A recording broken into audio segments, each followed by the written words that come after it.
Olá, estamos aqui hoje para gravarmos mais um estudo do Livro dos Espíritos.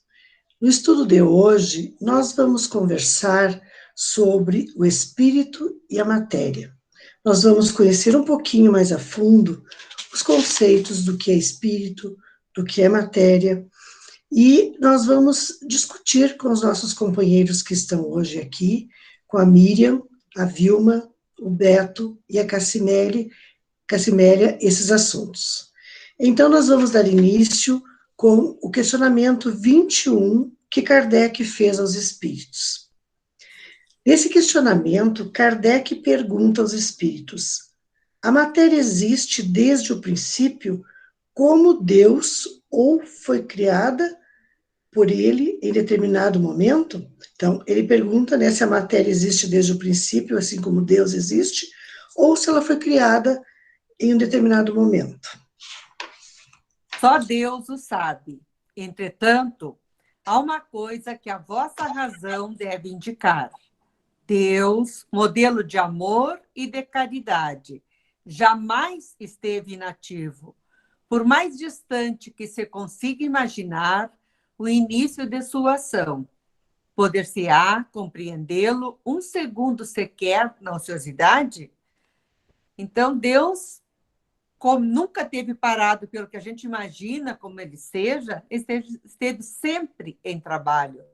Agora, saber quando iniciou, só Deus mesmo para saber. Nós não temos essa resposta. Na questão 22, diz assim: define-se geralmente a matéria como sendo o que tem extensão, impressiona os nossos sentidos e é impenetrável. São exatas essas definições?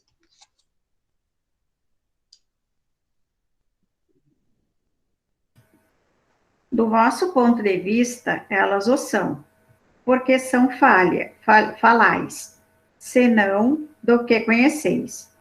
Mas a matéria existe em estados que ignorais. Pode ser, por exemplo, tão etérea e sutil que nenhuma impressão vos cause aos sentidos. Contudo, é sempre matéria. Para vós, porém, não o seria. Então, a gente conhece a matéria, a definição de matéria, como o que a gente consegue palpar, com o que é palpável. E nem sempre a matéria é palpável. Então, a referência aqui seria o fluido cósmico, que é questionado se é matéria, se é fluido, o que é. Mas isso é tão sutil, muitas vezes é tão imperceptível o estado da matéria, que a gente não percebe. Mas essa matéria que é necessária para a nossa evolução. E também diz, né, que existem diversos tipos de matéria, né? Algumas nós não percebemos, enquanto outras, as que nós convivemos, nós conseguimos tocar. Tudo depende, né, da nossa sutileza na percepção. Por exemplo, até a gente pode citar caso, né, algumas pessoas conseguem, através da visão, observar espíritos, enfim, situações, manifestações, e outras não. Então, tudo depende, né, do ponto de vista nosso. Aí tem outro questionamento: que definição podeis dar da matéria? A matéria é o laço que prende o espírito. É o instrumento que este se serve e sobre o qual, ao mesmo tempo, exerce sua ação. Deste ponto de vista, pode-se dizer que a matéria é o agente, o intermediário que o auxilia, do qual e sobre o qual atua o espírito. Então, a matéria é o laço que prende o espírito para que ele consiga viver aqui nesse planeta, para que ele consiga cumprir a sua evolução. Então, a gente tem que ter bastante cuidado, que aqui define laço, né? E é um laço, portanto, ele pode ser rompido, e vai ser rompido um dia. Né? O que a gente tem que ter cuidado aqui é para que esse laço não vire uma algema, e que a gente viva mais em função da matéria do que em função do espírito. Alguém quer fazer algum comentário?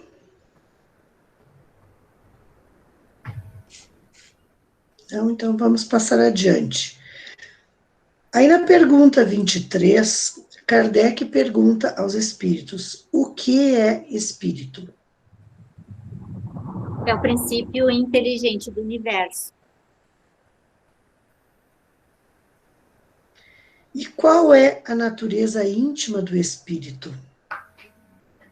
O espírito, com a linguagem humana, não é fácil de ser analisado, porque o espírito não é uma coisa palpável. Para vós, ele não é nada, mas para nós, o espírito é alguma coisa. Sabei bem, o nada é coisa nenhuma, e o nada não existe.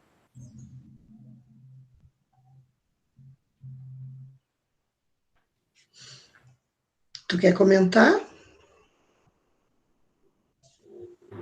O espírito não é algo fácil de ser compreendido, né? A gente sabe que ele está ali naquele corpo, mas ele não é palpável, né? Ele não é visto assim, de uma forma definida, né? Ele é uma essência, compreendo desta forma, que compõe E eu acho que a matéria, que dá vida. e quando ele fala do princípio inteligente do universo, ele está dizendo que um corpo sem um espírito não é nada, né? Que é ele que é o espírito que determina esse corpo, que faz com que esse corpo realmente exista, haja e viva. Tem a vida própria, né? Algum comentário? Então, na questão 24, diz assim: o espírito é sinônimo de inteligência? A inteligência é um atributo essencial do espírito, mas ambos se confundem em um princípio comum, de maneira que, para vós, trata-se de uma mesma coisa. Sabemos que o espírito necessariamente precisa dessa matéria grosseira que ele encontra nesse plano para ele poder usar a sua inteligência. Mas sem essa matéria, sem essa matéria grotesca que tem aqui nesse planeta, que tem nessa orbe, ele não conseguiria, talvez, exercer toda a sua inteligência. Então, ambos são necessários um para o outro, porque eles se complementam.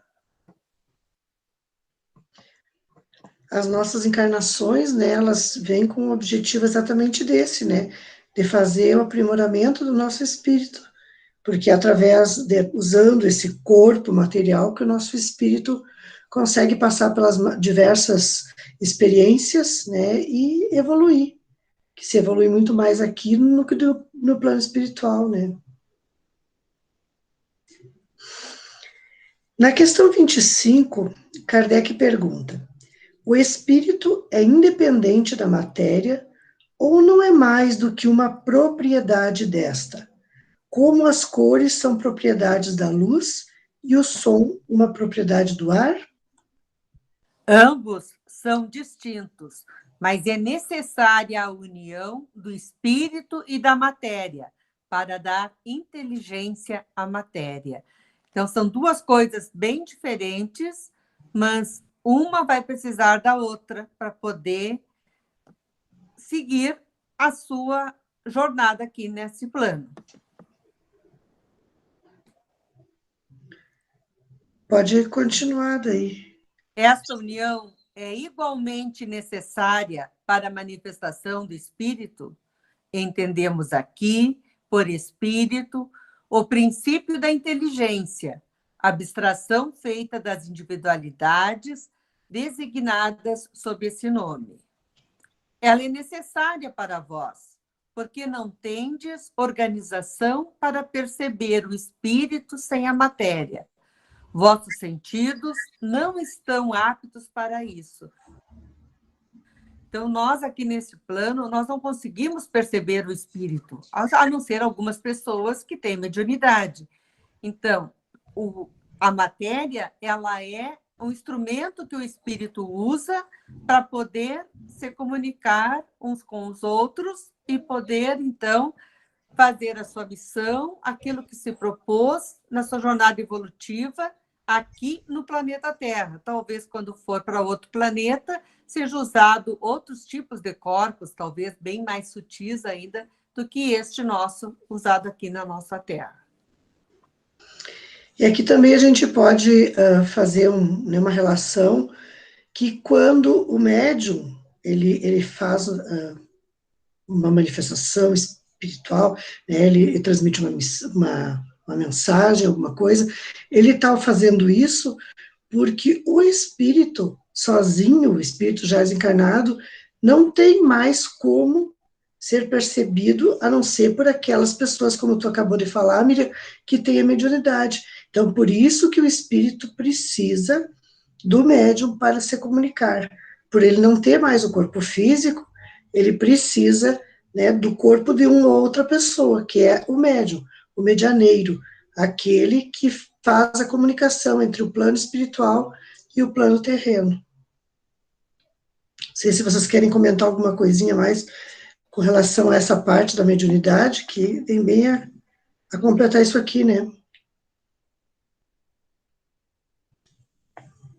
Isso, então, vamos passar adiante. Na questão 23, pode-se conceber o espírito sem a matéria e a matéria sem o espírito?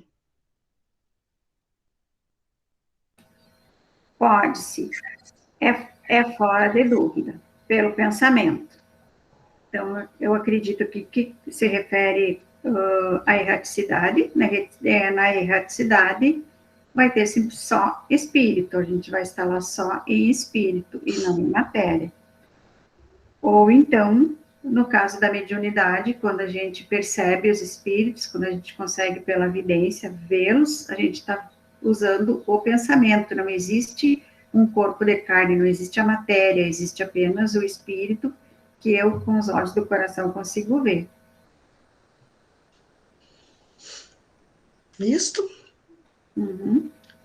Então, na questão 27, diz assim, Kardec pergunta aos espíritos assim, haveria, assim, dois elementos gerais do universo, a matéria e o espírito? Respondido que sim. E, acima de tudo, Deus, o Criador, que é o Pai de todas as coisas. Essas três coisas são o princípio de tudo que existe. A Trindade universal. Mas, ao elemento material, é preciso juntar o fluido universal. Então, quer dizer que a matéria é preciso juntar um fluido. Esse fluido vai desempenhar um papel intermediário entre o espírito e a matéria, que é muito grosseira, para que o espírito possa ter uma ação sobre ela. Ainda que, sob certo ponto de vista, possa incluí-lo no elemento material, ele se distingue por propriedades especiais. Então, esse fluido tem propriedades especiais.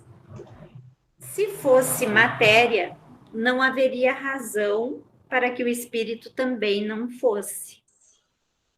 Ele está colocado entre o espírito e a matéria. Então, esse fluido está colocado entre o espírito e a matéria. Fluido é fluido, como a matéria é matéria, suscetível, pelas inumeráveis combinações com esta, e sob a ação do espírito, de produzir uma infinita variedade de coisas das quais não conheceis, senão uma pequena parte. Esse fluido universal, ou primitivo, ou elementar, sendo agente que o espírito utiliza, É o princípio sem o qual a matéria estaria em perpétuo estado de divisão e jamais adquiriria as propriedades que a gravidade lhe dá.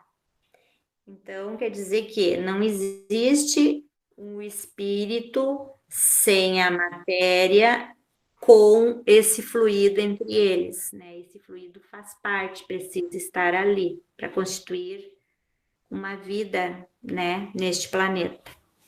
É uma combinação. Também dá para dizer, né, que esse fluido, ele, na verdade, ele compõe tudo que existe, né? Tudo que existe, que se forma, tanto no plano espiritual quanto aqui, é a partir desse fluido cósmico universal, né? Só que para nós aqui ele é mais minimalizado, ele é mais de acordo com as nossas energias, né? Tanto que as cidades espirituais, né, lá, que são organizadas pelos espíritos mais elevados, são a partir desse fluido cósmico, né? Aí, nessa mesma questão 27, Kardec faz outra pergunta.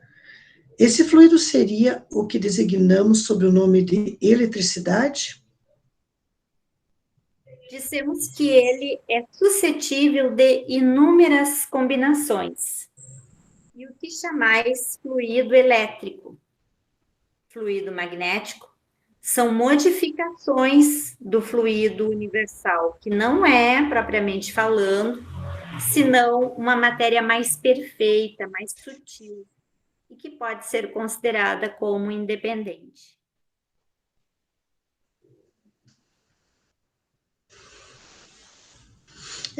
É bem teórico, né, para a gente compreender essa parte do fluido, né?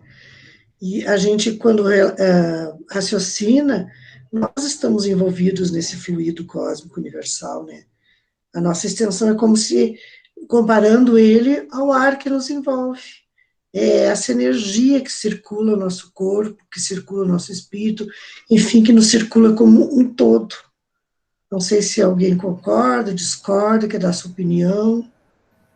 É tipo a energia que a gente emana quando dá um passe. É um fluido universal numa energia melhorada, porque é um medicamento, é algo que vai fazer bem para a pessoa que está recebendo e que a gente também está recebendo.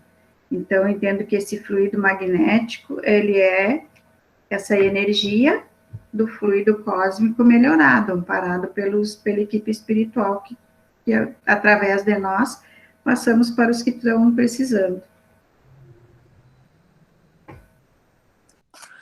Também a fluidificação das águas, né? Também passa por este processo de receber essa magnetização e onde cada água de cada pessoa vai estar ali o remédio que ela necessita.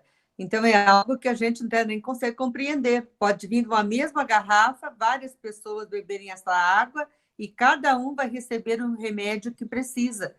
Então, é algo muito difícil para a gente compreender, vai além do nosso entendimento, esse trabalho que é feito pela espiritualidade.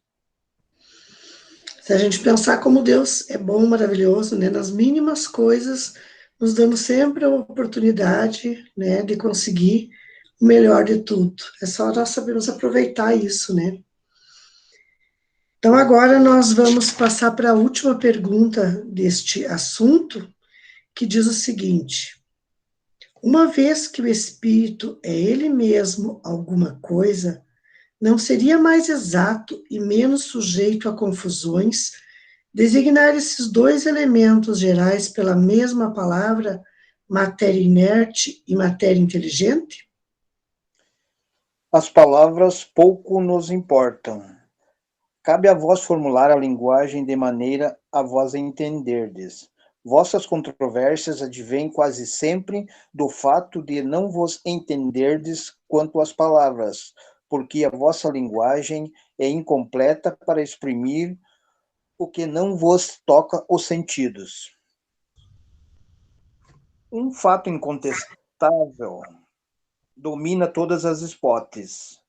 Vemos a matéria que não é inteligente. Vemos um princípio inteligente independente da matéria. A origem e a conexão das duas coisas nos são desconhecida. que elas tenham ou não uma origem comum, pontos de contatos necessários, que a inteligência tenha existência própria, ou que ela seja uma propriedade, um efeito, que seja até mesmo, segundo a opinião de alguns, uma emanação da divindade. É o que ignoramos. Elas nos aparecem distintas e é por isso que as admitimos, formando dois princípios constituintes do universo. Vemos, acima de tudo isso, uma inteligência que domina todas as outras e governa todas elas, e que delas se distingue por atributos essenciais, e essa inteligência suprema que chamamos Deus. Muitas coisas nos é desconhecida e não é do nosso conhecimento a respeito de como começou todo o universo, de como ele está andando e andou até aqui, como ele andou até aqui, como está andando, mas sabemos que existe essa perfeição, como a Ariete se referiu a Deus há pouco, nessa perfeição de que ele tudo sabe, ele tudo faz, e a inteligência suprema. Então, através desse contexto, desse entendimento, nos cabe apenas tentar entender os caminhos de Deus através do estudo, porque essa teoria realmente ela se torna complexa de uma maneira que você não consegue, às vezes, compreender os desígnios de Deus, do Pai, né? Mas se a gente parar e perceber, em todos os atos existe uma perfeição. Por isso, é Deus. Alguém quer fazer algum comentário sobre essa pergunta? Então, o que o Beto terminou de nos dizer, né? O mais importante de tudo é essa inteligência suprema que é Deus. E nós estamos, né, neste momento, aqui na Terra, para nós aprendermos, né? E aprendemos a partir das experiências que nós temos nessa matéria, e somos abençoados por Deus por conseguirmos, né, ter essa vida e ter as condições de ter essa experiência. E assim, aproveitando da melhor maneira possível, tentando compreender através do estudo, através, né, buscando mesmo, realmente indo atrás para a gente compreender, porque a nossa inteligência ainda é muito pequena para compreender certas verdades, que segundo os espíritos nós só vamos compreender no momento que nós nos tornarmos mais elevados, nós nos tornarmos espíritos mais evoluídos e melhores. Então, com esse último questionamento, nós encerramos esse estudo de hoje, querendo dizer às pessoas que estão assistindo esse nosso vídeo, que é muito importante que ele seja divulgado, que ele seja compartilhado, e que você também pode fazer um comentário, deixar a sua ideia, a sua opinião, se você concorda, se você discorda do que nós comentamos aqui, como você gostaria que o nosso estudo continuasse. Então, agradecemos a presença dos irmãos que estão nos auxiliando neste estudo, pedimos a proteção ao plano espiritual, agradecemos a oportunidade de podermos estar estudando. E encerramos, então, esse vídeo, dizendo que na próxima semana estudaremos a partir da questão 29, propriedades da matéria. E até logo, meus irmãos.